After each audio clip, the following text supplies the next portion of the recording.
I've spoken for the income tax committee pretty much like every year, but I never done the top 10 cases. I was kind of shocked, like how big that audience was. Like every single chair had a button in pretty much. But I also ended up having, I did a last minute presentation on taxability of digital services as well with my former colleague Chris Lutz. But anyway, yeah, that one was fun because it was a good audience. And I talked about Tractor Supply already. I think that's a big one for taxpayers to be aware of. But another one that I think is really important is the VBF case out of Ohio. It's a gross receipts tax case dealing with sourcing. So we had a lot. We had several cases in Ohio about sourcing of services. This is sourcing of sales of TPP in the ultimate destination.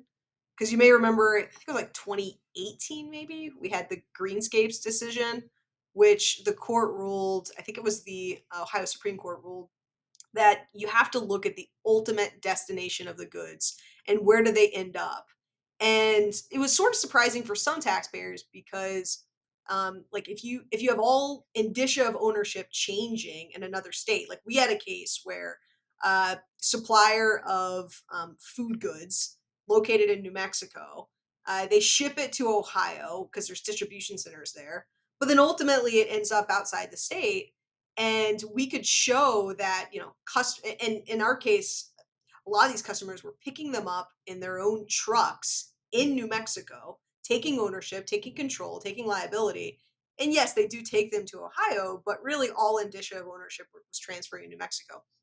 And we ended up just settling that case because of the bad decision that came out in Greenscapes.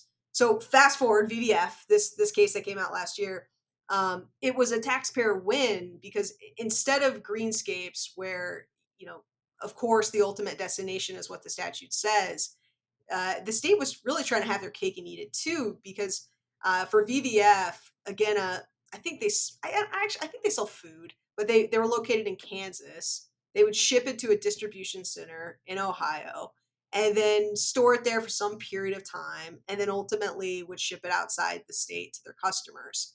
And Ohio said, no, we get that too. And it's like, no, no, no, you can't get the ultimate destination when it favors you, but not get the ultimate destination here, which is outside of Ohio.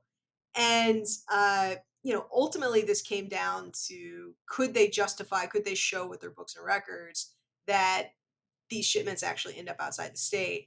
I've had quite a few audits in Ohio on this issue, different variations of these fact patterns.